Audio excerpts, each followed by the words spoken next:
Seu Proteus está funcionando?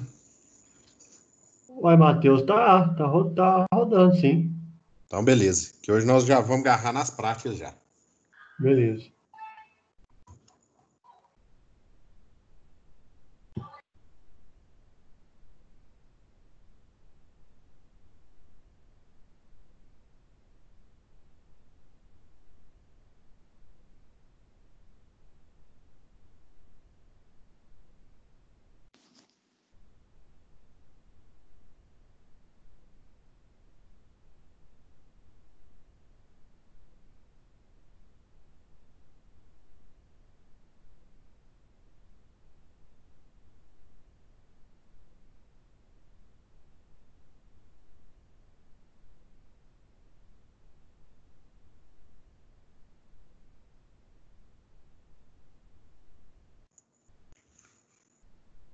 Boa noite. Vamos fazer o seguinte: naqueles exercícios que a gente fez na última aula, vamos resolver alguns, naqueles que estão no Kahoot, e aí o pessoal chegando a gente iniciar a prática, ok?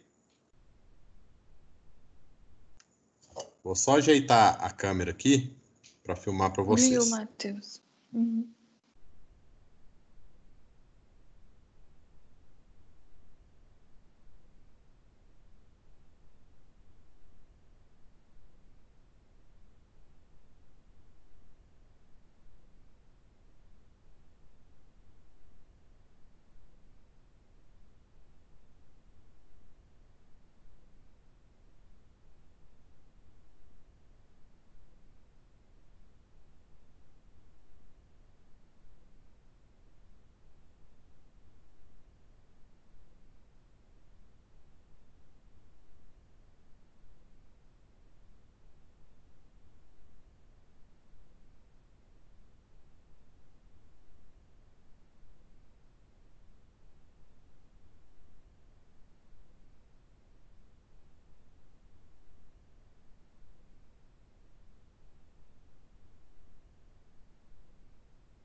Pessoal, vou ligar a câmera aqui para a gente dar uma olhadinha naqueles exercícios. Depois a gente já pega para fazer as práticas, ok? Não, beleza. Vamos fazer direto as práticas de amplificador pressional, que eu acho que elas são mais interessantes. E depois a gente vai fazer também a prática do 555. Beleza.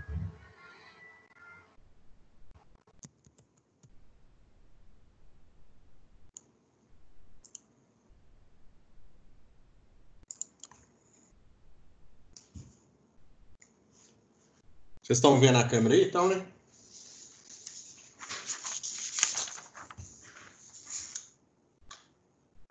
Tá, Matheus, tá aparecendo, sim.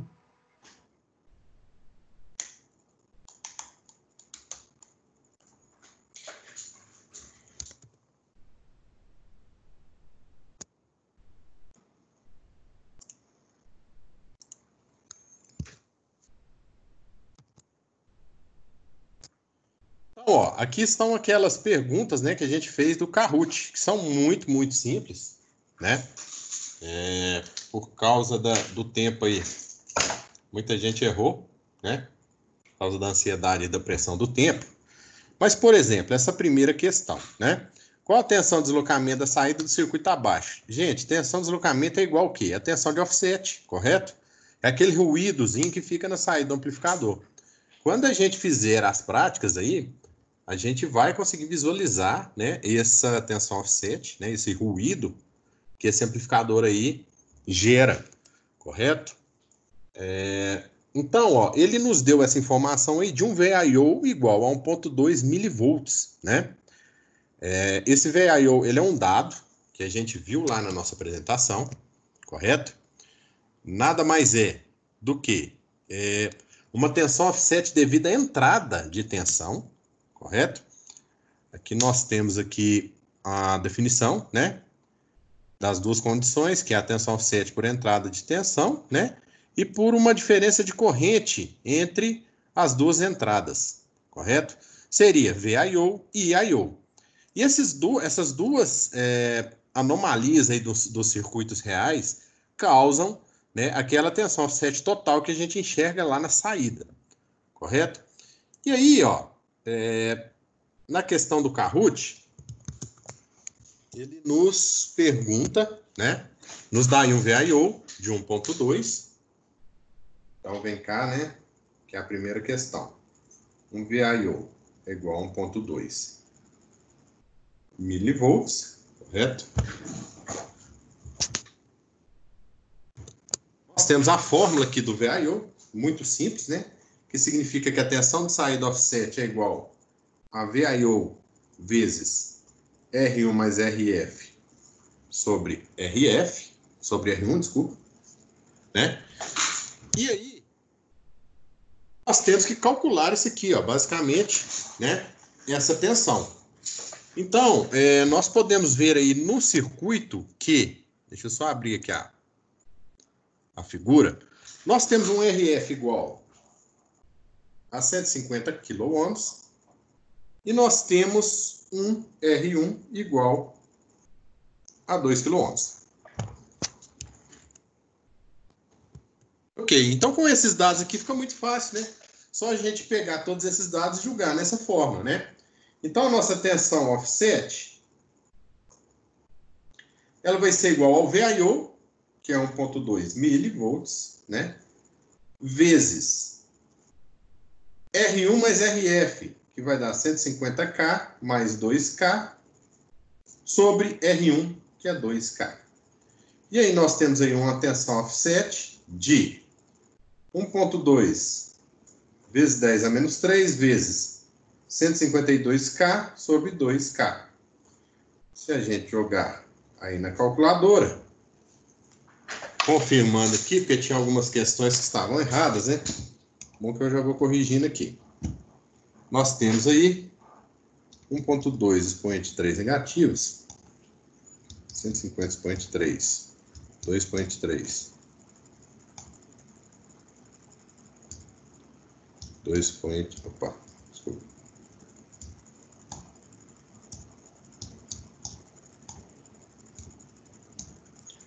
exatamente 91,2 milivolts, né? E aí nós vamos pegar ali, ó, e ver que a resposta correta, 91,2 milivolts. Então, questão 1, muito simples, né? Vamos agora à questão 2. Vamos para a questão 3, que a questão 3 é só pelo VIO, né? Nós acabamos de calcular aqui uma questão que nos mostra a tensão offset pelo VIO. Agora nós vamos calcular uma aí pelo VIO, que é muito mais simples ainda. Pela fórmula aqui, para mim calcular a tensão offset de acordo com o VIO, é só multiplicar o VIO pelo RF, correto? Então eu tenho aqui um RF de 100K, então é só multiplicar 122 nano por 100K, correto? Nós temos um RF de 100K, nós temos um VIO de 122 nanos, né? E para eu calcular a tensão offset de acordo com o meu VIO, basta multiplicar os dois, ó, né? É igual a RF vezes VIO. Então, eu tenho aí 100K vezes 122. Ó, lembrando, milimicronano. Então, é vezes 10 a menos 9. Isso aqui vai me dar uma tensão offset igual a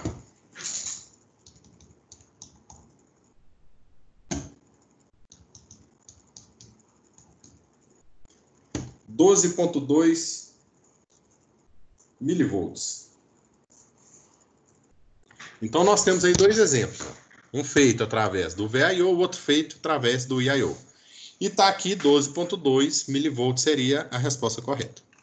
E aí, no caso, né, nós temos a somatória das duas, né? Quando aqui, no caso, nessa questão, ele me deu tanto o VIO quanto o VIO, né? E pediu para me somar essas duas aí, grandezas, né? Esses dois erros.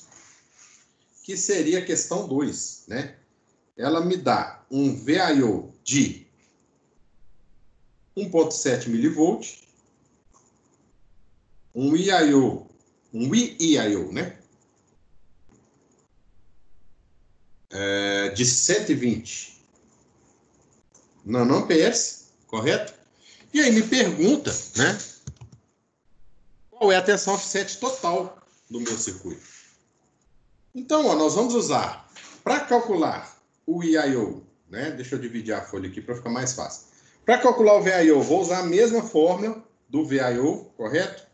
Qual que é a fórmula? É aquela fórmulazinha que V de saída offset é igual a VIO vezes R1 mais RF sobre R1.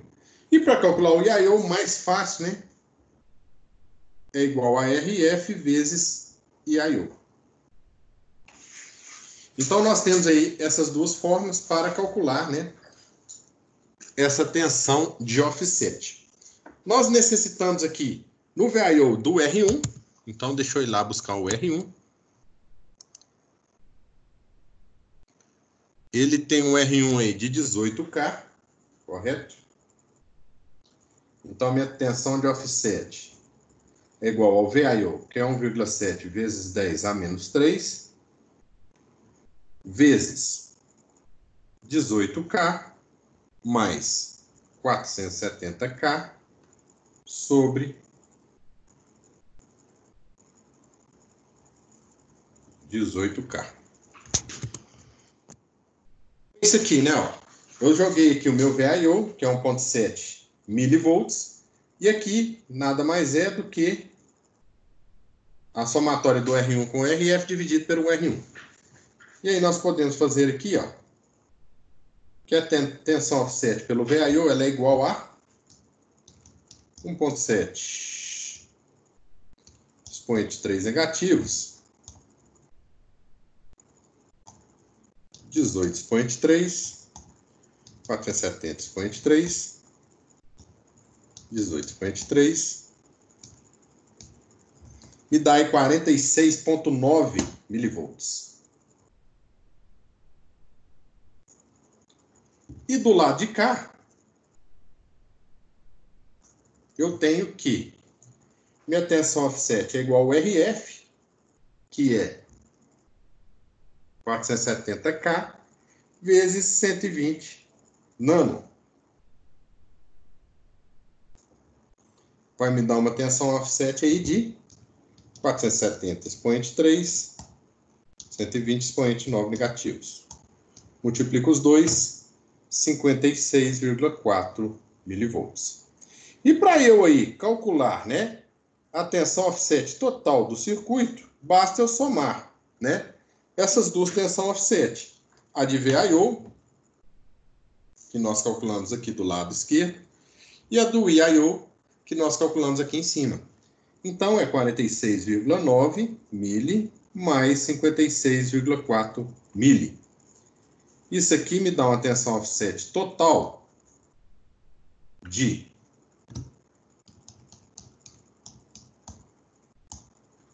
103,3 milivolts. Tranquilo, então. Vamos lá ver se bateu.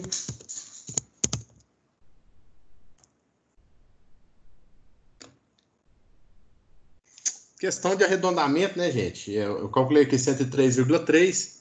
Aqui está 102,48. Essa resposta aqui não está errada. Ó. Não está certa, essa 12,5.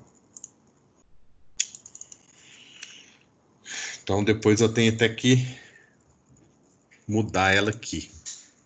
Na verdade, é 103,3. Essa questão aqui é só questão de arredondamento mesmo. Que a gente fez aqui, né? Seria que a mais próxima aí, no caso, seria essa 12, 102,48. A questão 4, né? Nós também vamos ver em prática. Nas práticas aí. Bastante interessante. Achei legal demais. Porque o Proteus simula, inclusive, esse tipo de problema aí. Porque esse slew rate acaba sendo uma limitação, né? Do amplificador pressional. E o Proteus consegue calcular isso aí também. Muito bacana. Né? E ele nos fala aí, ó, que o amplificador pressional tem um slew rate de 11,7 volts por microsegundo. Qual é o ganho máximo de tensão? Usando o sinal de 0,79 volts em 5 microsegundos. Correto?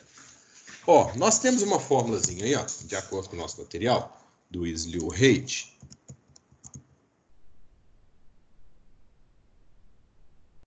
Que é ΔV, né? ΔV de saída sobre ΔT, correto? Então, essa fórmulazinha nossa aí, ó, nos diz que esse slew rate, né? Esse aqui é o exercício 4. Esse slew rate, ele nada mais é do que a variação da tensão de saída sobre o intervalo de tempo. E ele nos dá um dado aí, ó, que é o slew rate, correto? Ele nos fala que o slew rate ele é de 11,7. Então, nós podemos substituir aqui, ó, né? Que esse slew rate ele é de 11,7 igual. E aí ele nos dá aí, usando o sinal de 0,79 na entrada, correto?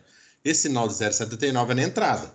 Então, eu não tenho aqui, ó, o meu ΔV0. Mas eu tenho um tempo, que é 5 microsegundos, correto? Então, eu venho cá e jogo o meu ΔT em 5. Lembrando, a unidade de medida do slew rate é tensão sobre microsegundos. Ou seja, eu já jogo aqui em microsegundos, ó. Certo? Eu não tenho necessidade de converter isso aqui para segundo. Então, através disso aqui, eu vou ter o meu Vout, né, que é a minha saída. Que é o quê? 5 vezes 11,7. Então, eu tenho uma tensão de saída, ou ΔVO, né? Variação de tensão de saída, de 11,7 vezes 5, que vai dar 58,5, o quê? Volts, né? ΔVO. Então, se eu tenho essa variação de saída, e ele me perguntou lá, e ele me deu também uma tensão de entrada, obviamente eu posso calcular o ganho, né? Por quê? O ganho é o quê? É a tensão de saída sobre a tensão de entrada. E ele me deu aqui, ó, 58,5 de saída, né? Sobre, e aí eu vou lá ver qual a tensão de entrada que ele me deu. 0,79 volts, correto? Então, basta eu dividir isso aqui por 0,79.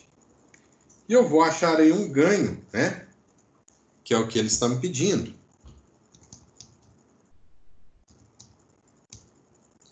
De 74,05. Ganho não tem unidade, né? Isso aí é a quantidade de vezes. E aí está uma das questões que estão erradas, né? Que aquela resposta estava errada lá. Também tem que mudar aqui depois. Mas, né? A resposta, ela é 74,5. O ganho aí da nossa questão 4. Já na questão 5, ele está pedindo aí para definir aí nossa banda, né? E, na verdade, desculpa, ele está pedindo para definir a frequência de corte, né? Ele nos deu a nossa banda de ganho unitário, né? Que é chamada de B1, de 10 MHz, e nos deu aí o nosso ganho em malha aberta de 150, né? Na verdade, esse ganho em malha aberta é 150 mil. Correto? Então, nós vamos lá, ó, aqui em cima, que é o quê?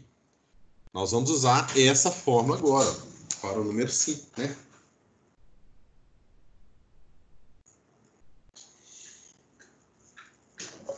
Nós vamos usar essa fórmula, que é o quê? A frequência unitária, ela nada mais é do que o ganho em malha aberta vezes a frequência de corte, né? Então, eu vou pegar aqui que a frequência unitária é igual o ganho em malha aberta vezes a frequência de corte. E aí, ó, na questão, ele nos deu o ganho unitário, ó, desculpa, a frequência unitária, né, de ganho unitário, e o ganho em malha aberta, que é 150 mil, né? E aí nós vamos fazer, ó. Frequência unitária ele nos deu 10 mega, correto?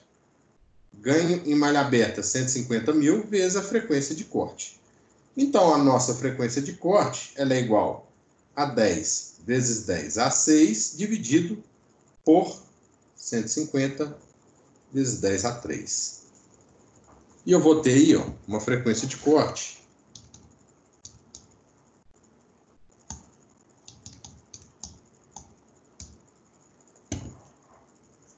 de 66,67 Hz, ok? Essa aí é a nossa frequência de corte, que é uma frequência de corte bem baixa aí no caso, né?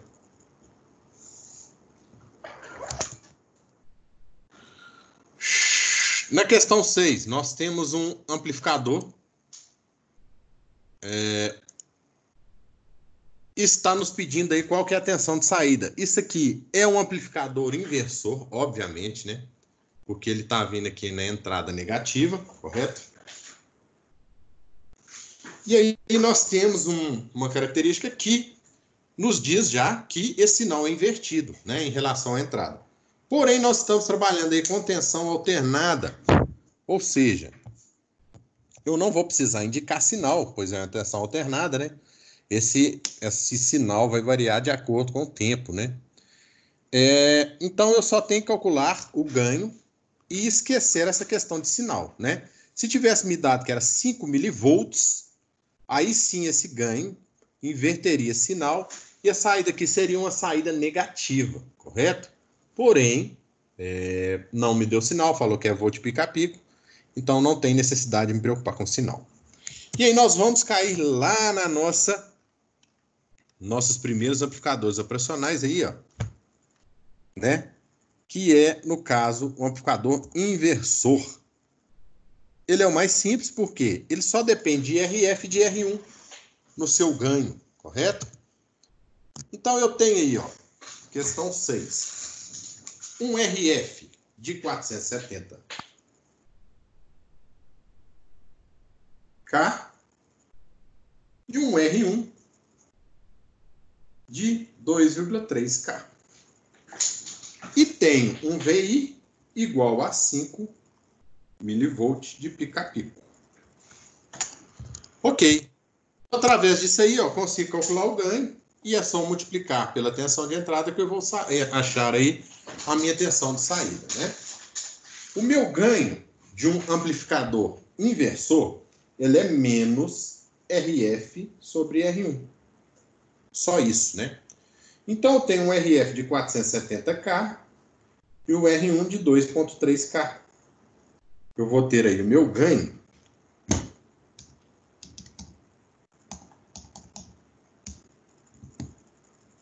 de menos 204,348.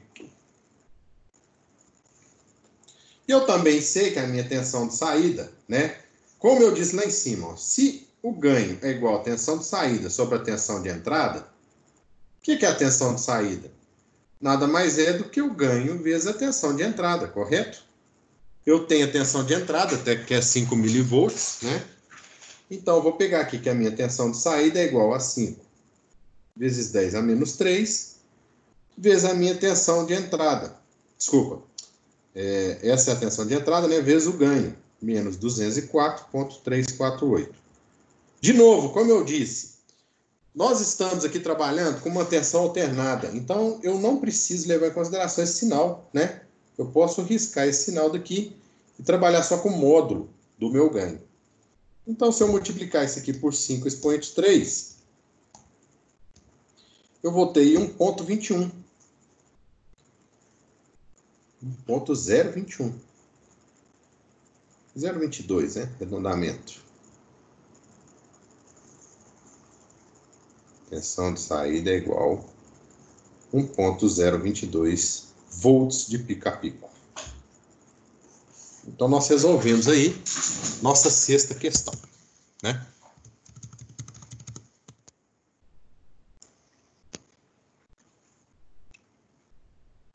Na sétima, gente, uma questão teórica. Na frequência de ganho unitário, o ganho de tensão na malha aberta é, obviamente, 1, né? Se é uma frequência de ganho unitário, a própria resposta já está no enunciado aí, né? Ela vale quanto? 1, correto? Ó, veja uma frequência de corte de 20 Hz e o ganho de tensão de malha aberta de 1000, né? A frequência unitária é, essa aqui também é muito tranquila. Basta a gente multiplicar, né, gente? Essa aqui eu vou só mostrar para vocês aqui, ó. Novamente nessa fórmula, eu tenho aqui que a frequência de ganho unitário é igual ao ganho em malha aberta vezes a frequência de corte. Ele me deu a frequência de corte e me deu a banda, né? Que é o ganho em malha aberta. Desculpa, e me deu o ganho de tensão na malha aberta. E estamos pedindo a frequência unitária. É só multiplicar esses dois aqui, ó. Isso aqui nós sabemos que é 1 mega, né? 20 vezes 1 mega, 1 megahertz. Resposta aqui, 20 megahertz, correto? 20 vezes 1 mega, 20 megahertz. Só multiplicar aqui a frequência de corte pelo ganho em malha aberta, que no caso aqui é 1 milhão, né? Um ganho bastante elevado. Aqui nós temos outro amplificador inversor. Mesma coisa daquele último exercício que eu fiz também. Basta usar a fórmula de amplificador inversor, que é essa aqui. O ganho de tensão de um amplificador unitário. Gente, um amplificador unitário significa que tem ganho 1. Ou seja, né, é na frequência de ganho unitário. Ou seja, ele tem ganho 1. Também é uma pergunta aí que já está implícita, já está respondida aí, né? 11ª questão. Um amplificador tem ganho de tensão de 200. Se a tensão de saída é 1 volt, a tensão de entrada é... Se eu tenho uma tensão de saída de 1 volt e um ganho de 200, basta eu dividir 1 por 200, correto? Vai me dar, se não me engano, 5 milivolts. 5 microvolts, desculpa. Não, isso aqui é mil, né? Vamos resolver essa aqui. Essa aqui eu acho que é uma das que estavam erradas. Ó. O ganho, novamente, fórmula do ganho. Ele é igual a tensão de saída sobre a tensão de entrada. E eu tenho lá que a tensão de saída ela é igual a 1 volt, correto? E tem que a tensão de entrada é o que eu estou pedindo e o ganho é igual a 200. Então, o meu VI vai ser igual a 1 sobre 200. Correto? E 1 sobre 200, ou 200. Daí 5 milivolts, exatamente. Lá está microvolts, está errado. Significa que a minha entrada é 5 milivolts.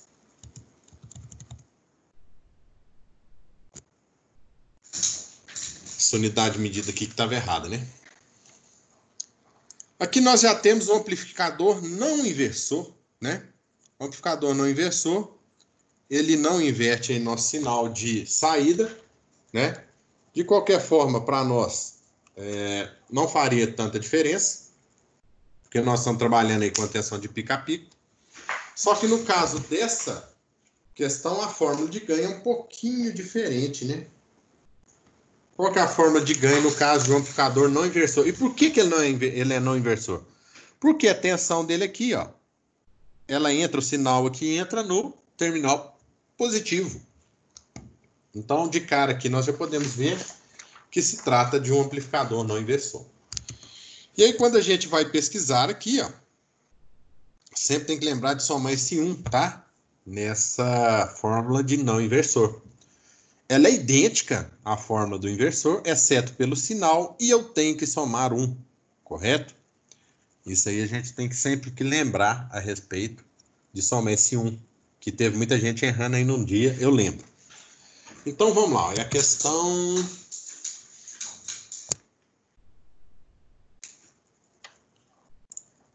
Qual que é o número dessa questão? Questão 12. Ok. Nós temos aí um RF, né?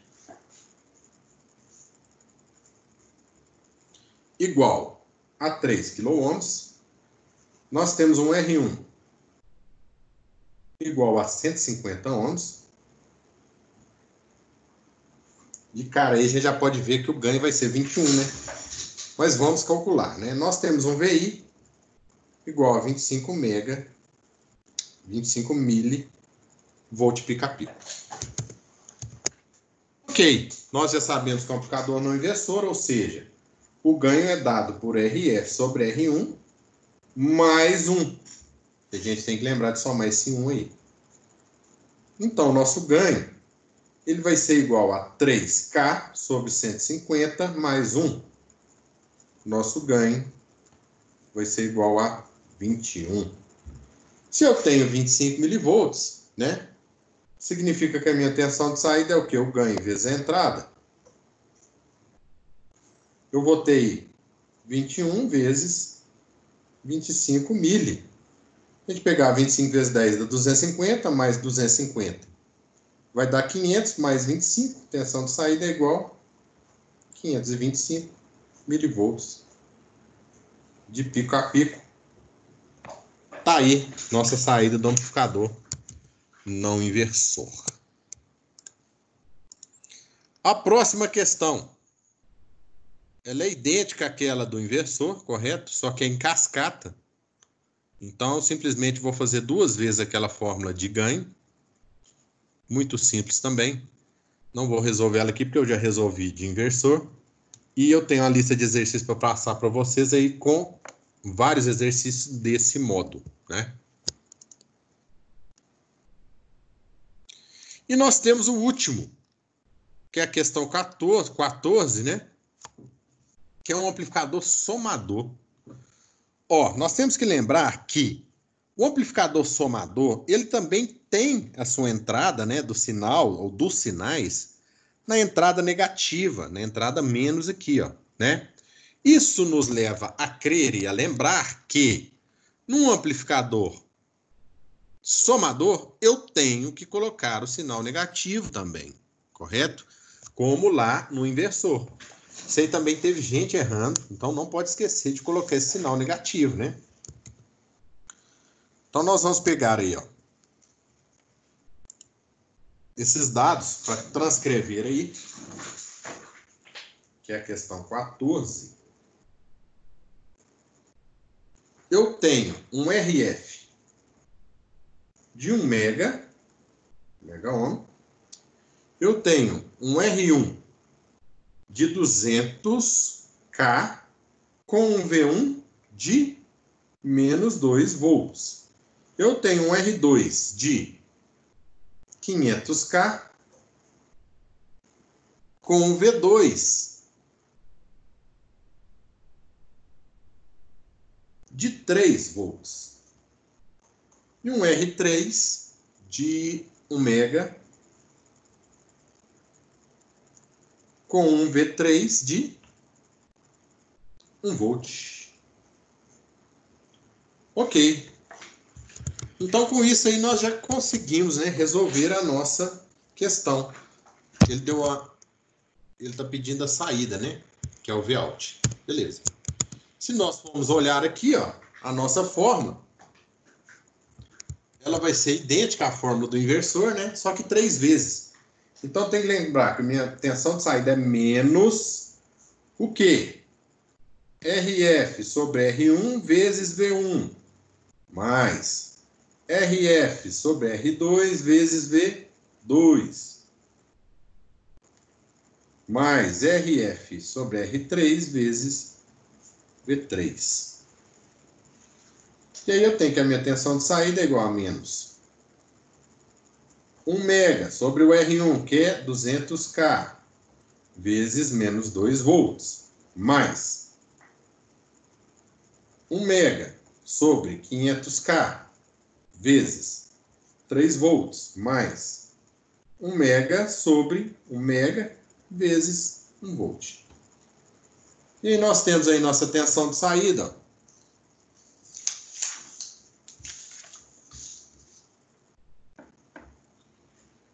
Um mega sobre 200K dá 5, né? 5 vezes menos 2, menos 10. 1 mega sobre 500K dá 2 vezes 3, mais 6. 1 mega sobre 1 mega 1 vezes 1, mais 1. Então, eu tenho que a minha tensão de saída é menos 3. Isso aqui vai dar o quê? 3 volts. Nós resolvemos aí também um amplificador, né, somador, que dá aí nossos 3 volts. Seria a resposta correta, 3 volts. Beleza. Então, nós resolvemos todos esses exercícios aí do Kahoot, né? Agora nós vamos para as práticas.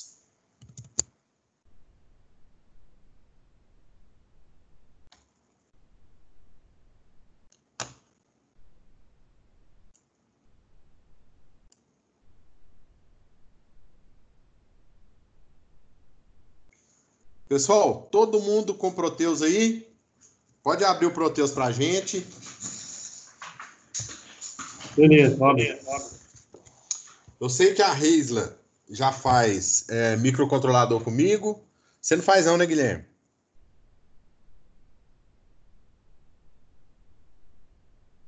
Não, Matheus, microcontrolador eu não faço, não.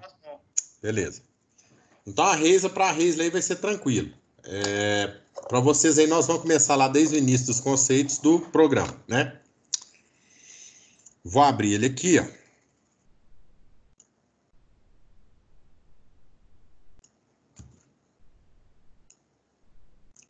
Para abrir o programa, muito simples, correto? Nós apenas temos que dar um clique duplo aqui no ícone, né? Ele vai perguntar para a gente aí, fazer uma pergunta aí, se pode executar esse arquivo. Você coloca que sim, ele vai abrir. Na primeira tela, né, que é essa tela inicial do Proteus aqui, ó, nós vamos, no caso, como nós vamos fazer o primeiro projeto, nós vamos em New Project, ok? Então, vocês podem clicar aí em New Project. Ele vai te perguntar o nome do projeto. Você pode colocar prática 1.5. Por quê? Porque esse é o nome da nossa prática Detalhe, todo mundo vai ter que enviar isso aí para mim, ok? Como é feito lá em microcontroladores. Vocês vão pegar o arquivo do Proteus e mandar no meu e-mail. Isso aí é exercício avaliativo, ok? Conta como parcial 2. Então, vocês necessitam enviar aí para mim. Então, colocou lá, ó, prático 1.5, lá next. A gente não vai criar nenhum esquema, correto? Então, desculpa, você pode colocar criar esquema, mas nós não vamos criar nenhum PCB. O que é PCB? PCB é a placa de circuito impresso, né? Porque o Proteus ele tem uma extensão que ele já faz a placa do circuito impresso de acordo com o circuito em que você colocou aí, né? Mas nós não vamos fazer essa placa, então você deixa em não, dá um next. Você não vai adicionar nenhum firmware, correto? Dá em next. E depois dá finish. Ele vai abrir aí para nós a área de trabalho do Proteus, correto? O que é o Proteus, gente? Esse software, né? É um software aí muito, mas muito prático e muito útil para nós. E ele simula circuitos elétricos e eletrônicos, né? A simulação dele é bem real. Então, esse software aí ele é muito bom para quem trabalha com eletrônica. Por quê? Porque você tem a opção de projetar virtualmente antes de montar isso aí na prática. Isso te dá várias e várias vantagens, correto? Por exemplo, a questão de evitar queima de componente, né? Se você ligar alguma coisa errada, se você exceder os limites nominais do componente de corrente, de tensão, enfim. Ele te dá outras grandes vantagens, por exemplo, você tem aqui na biblioteca muitos e muitos circuitos eletrônicos, resistores, Mateus, componentes eletrônicos. Oi. aqui, no nome do projeto, você quer que coloca, como é que é o nome aí? O meu travou aqui, agora eu consegui abrir. Prática 1.5. Prática 1.5. Isso. Então, Papai, Hã? pode apagar tudo aqui, dentro do nome aqui? Não, deixa só a extensão.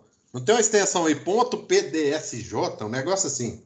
Ah, tá, entendi. Pagar antes do ponto. Isso, antes do ponto, porque a extensão significa o tipo do arquivo, né? Ah, tá. Como é que é o nome do projeto aí? Prática 1.5, pode colocar assim. Prática 1.5. Beleza. Aqui. Você vai dar tudo ok, você não vai mudar nada. Ok, finisher. Ok. É Nest? Isso. Vai dar tudo next, depois finish no final. Aí ele vai abrir essa tela aqui que você está vendo aqui, ó. Ah, tá. Vou esperar aí, pode abrir.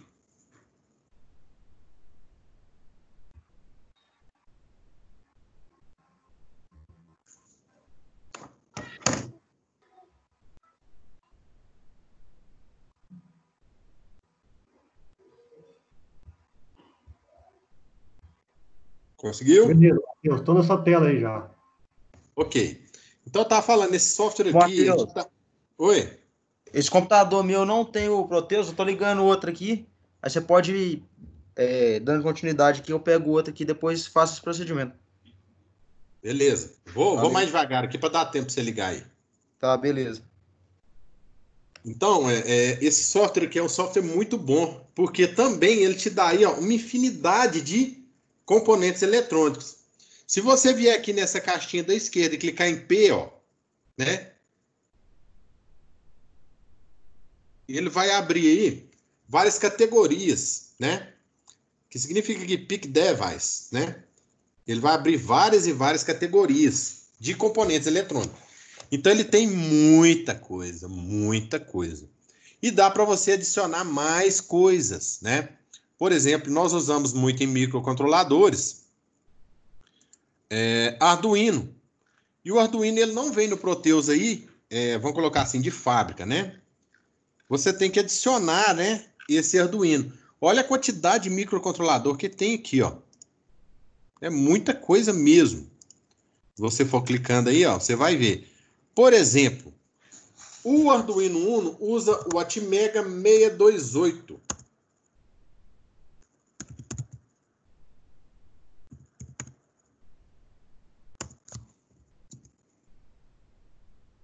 Tinha que estar aqui, mas não está.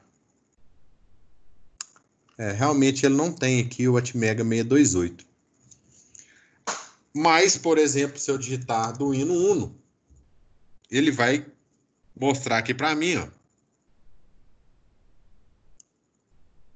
E nele aqui você vai ver que ele usa o Atmega, desculpa, é 328, não é 628 não, por isso que eu não achei. Então, ó, quando a gente vai lá trabalhar com microcontroladores,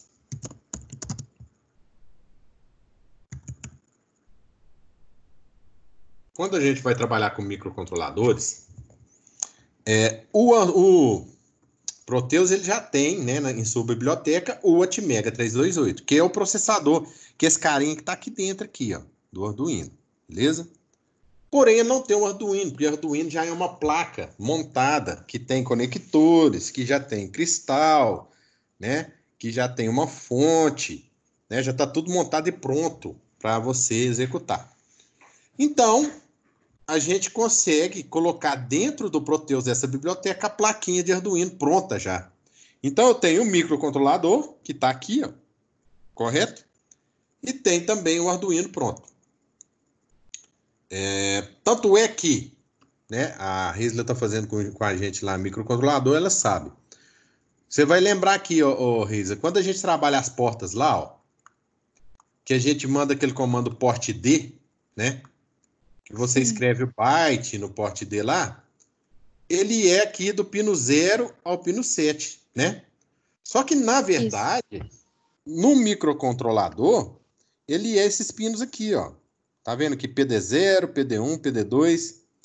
Então, ó, o microcontrolador, ele tem a pinagem diferente. Por quê? Esse microcontrolador, ele tem 30 pinos, né? Que é esse carinha que tá aqui no meio. Então, na verdade, quando eu compro um Arduino, eu estou comprando uma placa que já está montada, né? Eu não estou comprando só um microcontrolador. Quando eu vou instalar, fazer um sistema embarcado, não. Aí eu uso só um microcontrolador, que eu vou economizar essas plaquinhas. Então, esse Arduino aqui é meio que um laboratório, como se fosse o Proteus, né? E aí nós temos aí vários e vários componentes, de todo e qualquer tipo, né? Por exemplo, os nossos grandes amigos aí que nós estamos estudando, que são os nossos amplificadores operacionais. E eu tenho amplificador operacional, viu? É muita coisa aqui, ó. Cada um desses aqui é um amplificador operacional comercial que eu vou achar aí para comprar, correto? Cada um tem suas características. Cada um tem sua tensão offset, cada um tem seu ganho em malha aberta, cada um tem o seu slew rate, né? Então é muita coisa. E, por exemplo, se você tivesse no laboratório, você não teria essa quantidade de componente. A não ser que você tivesse no laboratório de eletrônica maior do mundo, né? Provavelmente não vai ter isso tudo. Então, essas são as grandes vantagens aí do Proteus. E dá para a gente trabalhar igualzinho, gente, se a gente tivesse no laboratório, certo? Igualzinho. Inclusive, se me perguntar, Matheus, o que você acha mais importante? Trabalhar com simulação em software ou trabalhar em laboratório? Olha, eu acho que os dois são importantes, mas a simulação de software, ela te dá condições de aprender mais e de ir mais a fundo, correto? Porque ela tem componentes que no laboratório não tem, e todos os componentes, ela te dá possibilidades. Vocês vão ver os instrumentos que tem aqui, osciloscópio, gerador de função, quantidade de multímetro, quantidade de amperímetro, dá para você aplicar sinais do jeito que você quiser. Isso aqui, gente, é um software que quem trabalha com eletrônica é o santo graal, beleza? Não é à toa que é uma fortuna, é muito caro esse software. por causa disso. Então, ó, nós temos aqui vários amplificadores operacionais e temos aqui várias categorias, né? Separados com categorias, ó. CIs, ou circuitos integrados analógicos, correto?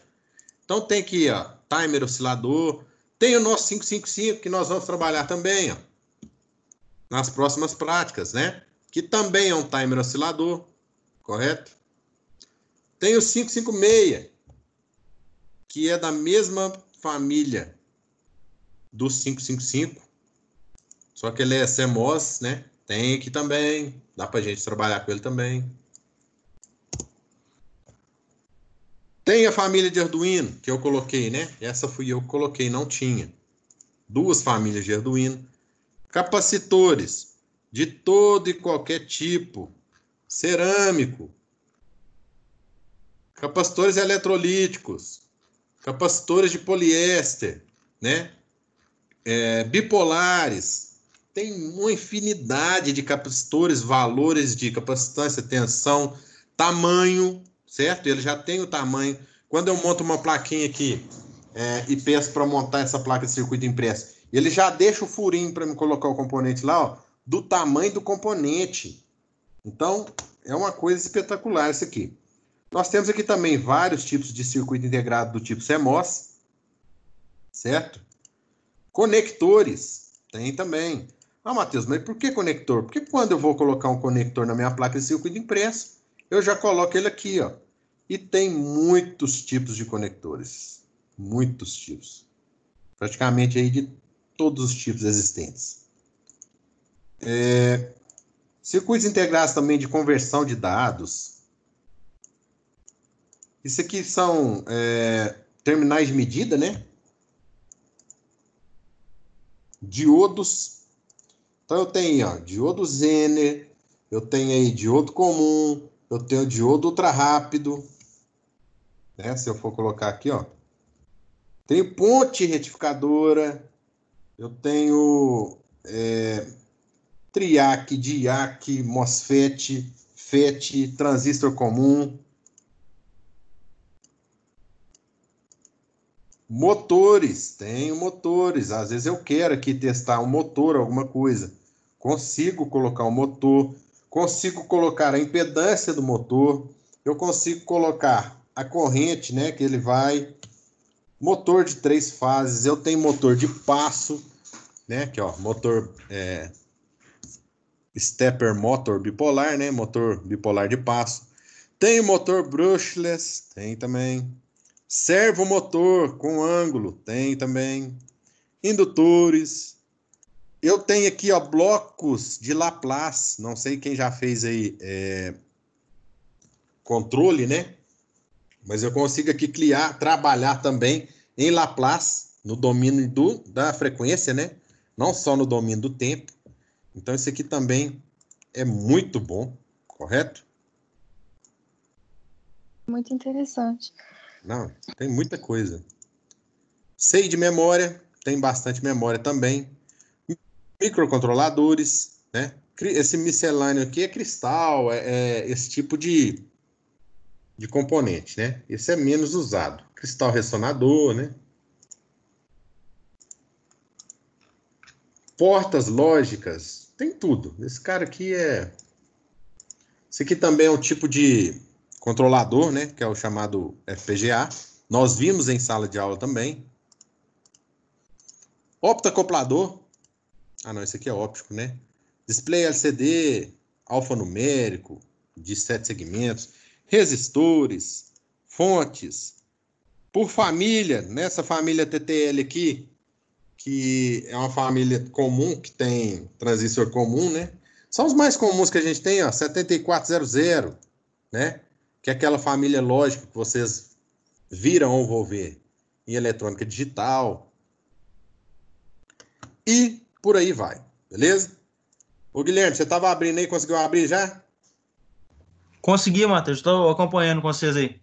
Então, beleza. Valeu. Então, vamos lá na primeira prática, né? Eu vou falando passo a passo que vocês vão colocando aqui. Toda vez que eu clico em algum componente lá, ó, o que acontece? Esse componente vem para cá, para minha listinha, ó. Por exemplo, suponhamos que eu vou buscar um resistor. Aí eu digito aqui nessa caixinha res, né? E ele me dá aqui, ó, 1 zilhão de resistores. Não, Matheus, mas eu vou ficar o dia inteiro aí, a noite inteira aí procurando um resistor que eu quero. Exatamente por isso que quando eu clico aqui res, ó, ele já me dá um analógico primitivo resistor, ou seja, é um resistor genérico. Ele não tem tamanho, ele não tem potência, porque isso aí para nós não vai importar agora no momento. Mas ele tem o mais importante, que é o quê? A resistência. Então, ó, eu tenho aqui também diâmetro, se eu quiser mudar, né? Esse genérico aí, pode deixar aqui nesse res 40. Então, eu digitei res, ele vai me dar aqui esse resistor device generic resistor symbol, ou seja, é um resistor genérico. Vou clicar nele aqui. Assim que eu clicar nele, o meu cursor vai virar um lapisinho aí, ó, né? E esse lapisinho significa que, quando eu clicar aqui nele, ó, ele vai inserir no nossa área de trabalho um resistor. Clico de novo 2 resistor, clico de novo 3 resistor, clico de novo 4 resistor e assim por diante, ok? Para eu movimentar esse resistor, eu posso dar um clique em cima dele, ele vai ficar vermelhinho. Tiro, né? Vem cá, clique seguro e arrasto. Eu consigo movimentar esse resistor, ó. Beleza? Se eu clicar 2 vezes no resistor, ou no componente que seja, né? Ele vai abrir para mim os dados do resistor. O nome do resistor, no caso aqui é R3, né? Eu posso colocar o nome que eu quiser, ó. Vai aparecer aqui para mim no componente. Se eu clicar em cima do valor do resistor, eu posso colocar o valor que eu quiser. Vou colocar 100 mega aqui, um resistor de 100 mega. Se ele vai ficar na horizontal ou na vertical, se esse valor vai ser justificado à esquerda, no botão, enfim, pode deixar isso aqui padrão, não tem muito problema nisso não. Isso aqui também a gente não precisa mexer, que é questão de fonte, né? Para nós, tanto faz. A gente tem que saber o quê? Nomear, né, o componente e colocar o valor, correto? Tem aqui do tipo analógico digital, nós vamos trabalhar com analógico, realmente é um resistor de fio ou de carvão e analógico, igual a gente está acostumado. E ok, já mudei meu resistor, coloquei aí com os parâmetros que eu preciso, né? Porém, tem um resistor a mais aqui, eu não quero esse resistor. Eu tenho 2 maneiras de excluir esse resistor ou esse componente. Clicando em cima dele, ele vai ficar vermelho. Se eu der um delete, ele vai sumir, correto? Dei um Ctrl Z, ele volta. Ou uma maneira mais fácil aí, ó. Se eu clicar 2 vezes em cima dele com o botão direito, ó, ele some. Ok? Cliquei 2 vezes, componente some, é deletado. Mas, né, desde que eu usei aí o meu componente, ele vai ficar aqui na caixinha para me pegar de novo, né? Se eu quiser tirar o que eu não vou usar da caixinha, o que eu faço? Seleciono, botão direito, delete. Ok, tirei o componente que estava aqui, porque eu não vou usar, né? O resistor eu vou usar, então eu vou deixar ele. Beleza. Deixa eu ver se tem mais alguma coisa. Para ligar um componente no outro, né? Eu vou clicar aqui no terminal do componente e vou levar até o terminal do outro. E ele vai criar aí um condutor, né? Uma linha que vai ligar aí os 2 componentes, correto? Se eu quiser apagar essa linha, 2 maneiras de novo. Clique em cima dela, com o botão direito, delete wire, ou dou um delete, também dá. A linha não dá não, a linha tem que ser clicando com o botão direito, ou o mais fácil, que é o que eu uso, qual que é? Clique duplo com o botão direito, também apaga a linha do mesmo jeito aí que os outros componentes. Se eu marcar aqui também, dá para selecionar, tá vendo? Se eu der delete também, enfim. Tem vários jeitos aí de trabalhar com Proteus. E aí, acho que isso aí é o que a gente tem necessidade de se fazer. né?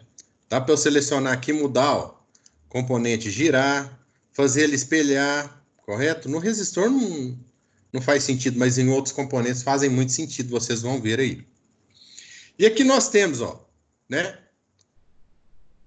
Marcando aqui os objetos, né? Os mais importantes aqui desse lado aqui, ó, são os terminais, porque a gente vai usar muito o ground, que é o terra.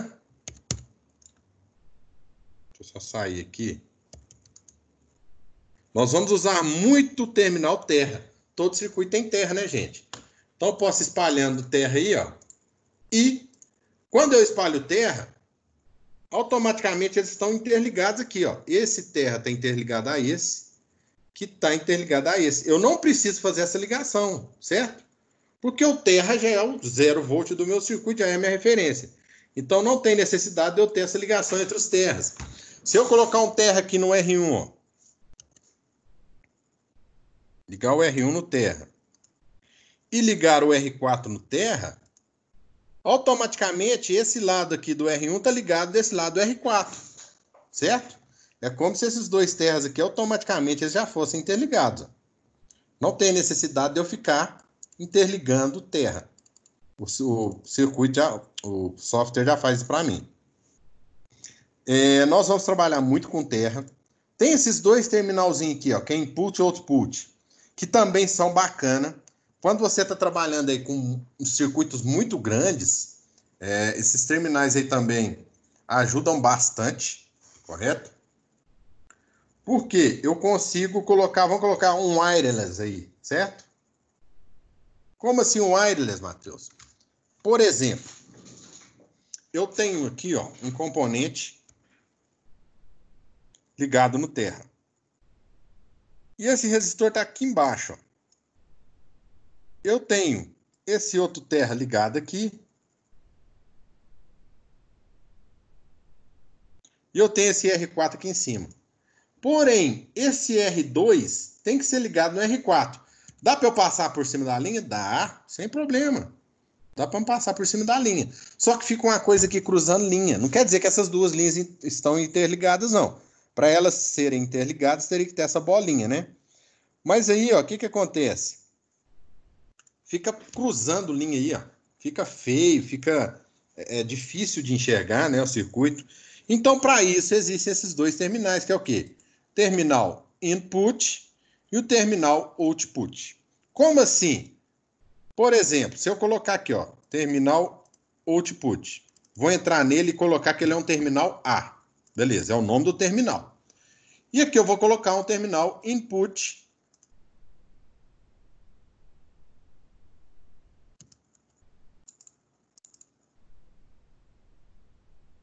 Qual que é o nome desse terminal? A.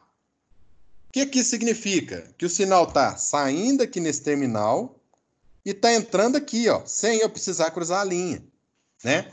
Então, isso aí é um artifício muito bom para a gente que vai trabalhar agora com amplificador operacional. Porque o amplificador operacional, o símbolo dele, ele tem terminais para todos os lados aí, né? Quando a gente tem esses terminais para todos os lados, inevitavelmente a gente vai ficar cruzando linha. Isso aí não é legal, né? Fica esteticamente feio e fica confuso. Faz você errar no circuito aí. Então, para isso, existem esses terminais. Se eu quisesse ligar aqui outra coisa, eu poderia colocar outros terminais, colocar esse terminal B, né? Terminal C, terminal 10, terminal 20. Se eu colocar que esse aqui é A e esse aqui é A, significa que o sinal que está saindo aqui está entrando aqui. E se eu colocar outro A aqui, ó, significa o quê? Que o sinal está saindo aqui e entrando nesse. Então é como se tivesse isso aqui, ó.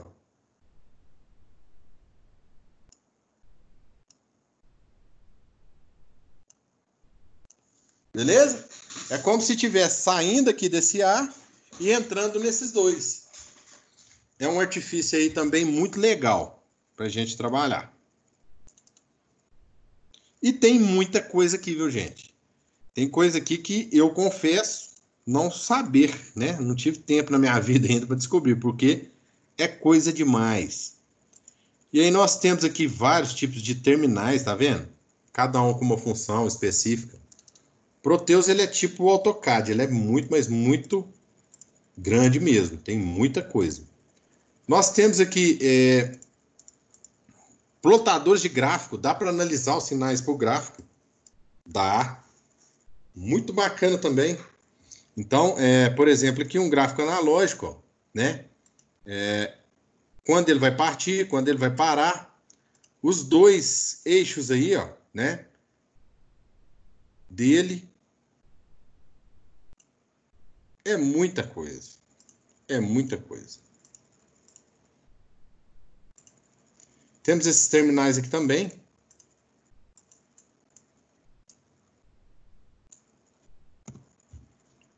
Aqui nós temos a parte de fonte, correto? Eu tenho aqui a fonte DC, eu tenho aqui uma fonte senoidal, eu tenho aqui uma fonte de pulso, né? Que tipo de pulso? Eu posso escolher. Tem uma ponte de sinal exponencial.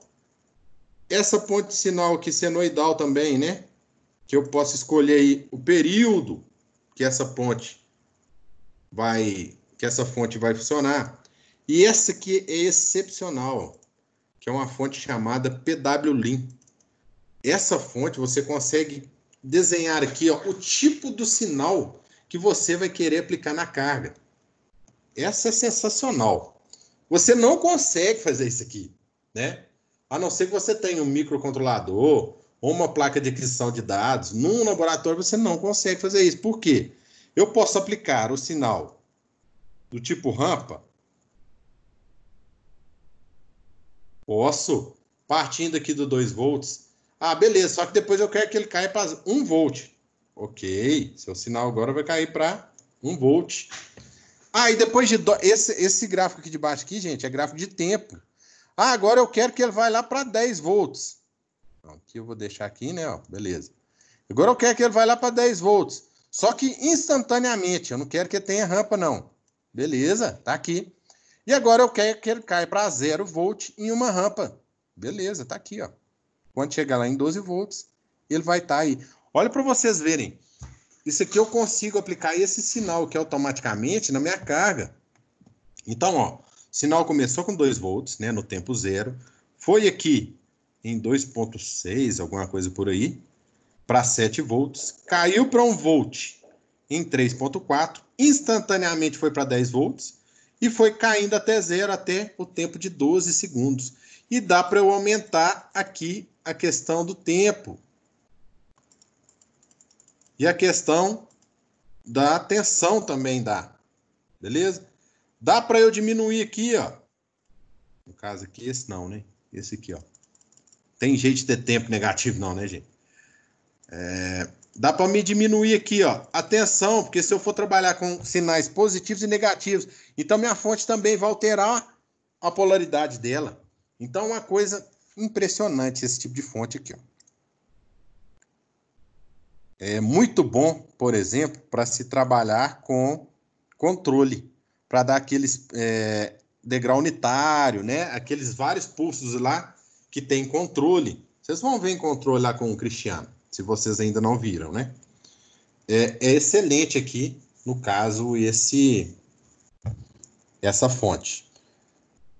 Eu acho que ele trabalha mais com MATLAB, mas isso aqui também é muito bom para trabalhar. E tem aí fontes de áudio. Eu fiz modelagem com ele. Aí ele fez uma introdução no MATLAB também. Mas em teoria que nós vamos ver melhor. Pois é, porque... E na automação a gente tem a teoria 1 e teoria 2. Uhum. Pois é, ele gosta de trabalhar muito no MATLAB. O MATLAB ele trabalha mais modelo mesmo, né, matemático. Aqui, se você quiser montar o seu circuito, por exemplo, né, igual eu falei com você com os terminais lá da... Eu até perdi aqui. É tanta coisa.